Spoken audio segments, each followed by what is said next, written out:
Bonjour, bienvenue sur ABC Juris. Aujourd'hui, c'est une vidéo un peu particulière puisque je vais aborder le thème de la responsabilité contractuelle, mais en me fondant sur le travail qui a été réalisé par Mes fiches CRFPA, qui vous propose des fiches en ligne. Cette semaine, Mes fiches CRFPA a offert 2 fiches, dont une relative à la responsabilité contractuelle. Donc c'est à partir de cette fiche que je vais vous proposer de traiter ce thème. Concernant la responsabilité contractuelle, donc, la fiche est composée tout d'abord de la présentation de la règle avant la réforme et après la réforme. Ensuite, donc, la responsabilité contractuelle, la fiche est découpée tout d'abord avec les conditions. En second, sont présentées, je vais y revenir, les conditions d'exonération. Et en troisième, les aménagements conventionnels. Donc, concernant les conditions de la responsabilité contractuelle, la fiche met en avant le fait qu'il existe 3 conditions: la nécessité de la violation d'une obligation contractuelle. Elle permet une distinction entre ce qu'est une obligation de résultat et ce qu'est une obligation de moyens. Donc une obligation de résultat, c'est lorsque le débiteur s'engage à fournir un résultat au créancier. Il suffit que le résultat ne soit pas atteint pour qu'il y ait violation de l'obligation contractuelle. A l'inverse, l'obligation de moyens, le débiteur s'engage seulement à mettre en œuvre tous les moyens que mettrait en œuvre une personne raisonnable pour atteindre le résultat prévu au contrat. Concernant l'identification des obligations, les textes précisent de quelle obligation il s'agit, ou alors il faut appliquer les critères jurisprudentiels, notamment la volonté des parties.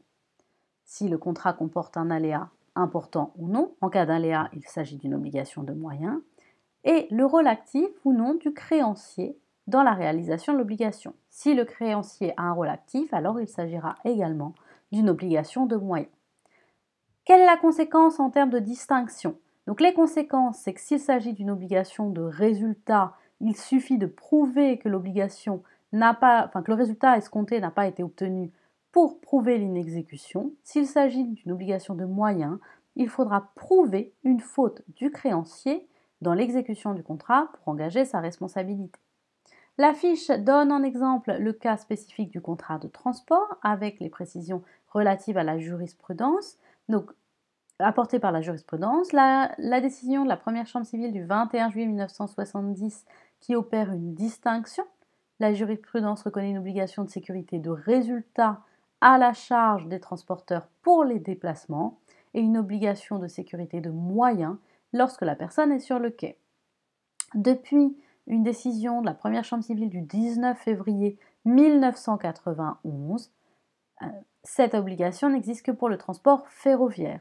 On applique la responsabilité délictuelle du fait des choses quand le voyageur est sur le quai. La conséquence, c'est que le voyageur n'a pas à prouver la faute du transporteur pour engager la responsabilité de celui-ci et être indemnisé. Donc la distinction obligation de moyens et de résultats continue à être appliquée dans les autres domaines du transport que le transport ferroviaire, avec un exemple qui vous est donné concernant les remontées mécaniques et une décision du 10 mars 1998 rendue par la première chambre civile. Ensuite, la deuxième condition, c'est l'existence d'un dommage. Donc en petit a, il faut que l'exigence du dommage signifie que le dommage doit exister. L'exception, c'est si l'obligation est inexécutée, est une obligation de ne pas faire. C'est la première chambre civile du 31 mai 2007 qui l'a déterminé. Ensuite, il faut que le dommage qui existe soit réparable. C'est l'article 1231-3 du Code civil nouveau. C'est un dommage prévisible lors de la formation du contrat. Donc c'est une distinction majeure entre la responsabilité contractuelle et délictuelle. L'exception, c'est si le dommage intervient à la suite d'une faute lourde ou dolosive du débiteur. Alors là, on a réparation intégrale. Et vous avez la décision du 29 octobre 2014 rendue par la première chambre civile.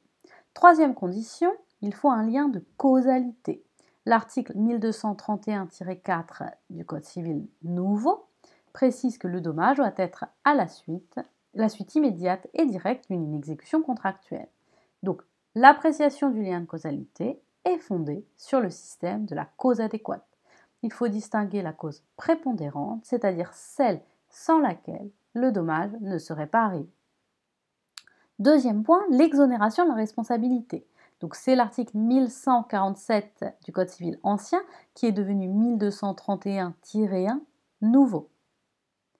Il n'y a plus de référence à la cause étrangère et cet article ne vise plus que la force majeure. Donc c'est le petit 2 points, pour une exonération totale, il faut un cas de force majeure. Donc la force majeure a été définie par la Cour de cassation dans une décision de l'Assemblée plénière du 14 avril 2006 et elle doit réunir deux conditions. Imprévisibilité, critère d'anomalie, de soudaineté, de rareté. Ce sont des faits qu'une personne raisonnable aurait dû prévoir au moment de la formation du contrat. Irrésistibilité, une impossibilité d'exécution qui correspond à un empêchement absolu selon une appréciation par rapport au standard de la personne raisonnable au jour de la réalisation du dommage. Depuis la réforme, l'article 1218 alinéa 1 du Code civil donne la définition. Il y a force majeure en matière contractuelle lorsqu'un événement échappant au contrôle du débiteur qui ne pouvait être raisonnablement prévenu lors de la conclusion du contrat et dont les effets ne peuvent être évités par des mesures appropriées empêche l'exécution de son obligation par le débiteur. Quelles sont les conséquences? Dans ce cas, en cas de force majeure, le débiteur échappe à toute responsabilité, sauf l'obligation de payer une somme d'argent qui ne disparaît pas avec la force majeure. Donc c'est la Chambre commerciale dans un arrêt du 16 septembre 2014 qui l'a dit. Et le cas d'un empêchement momentané, le contrat est simplement suspendu si une exécution tardive présente un intérêt pour le créancier. Donc c'est ce qu'a déterminé la Cour de cassation dans une décision de la 3e chambre civile du 22 février 2006. Les cas d'exonération partielle, maintenant, donc c'est le cas en cas de faute du dommage du créancier qui doit être une faute causale. La faute du créancier ne peut être caractérisée de faute majeure et ne permet pas d'exonérer le débiteur. Si le créancier a commis une faute et non un simple fait, cette faute doit avoir contribué au dommage. Donc ça, c'est l'exception. La limite, en matière de transport ferroviaire, il faut que la faute de la victime présente les caractères de la force majeure. Alors, quelles sont les possibilités d'aménager par contrat la responsabilité contractuelle dans le contrat? On peut avoir des clauses limitatives et exclusives de responsabilité. L'article 1150 ancien, devenu 1231-5 du Code civil qui nous le dit.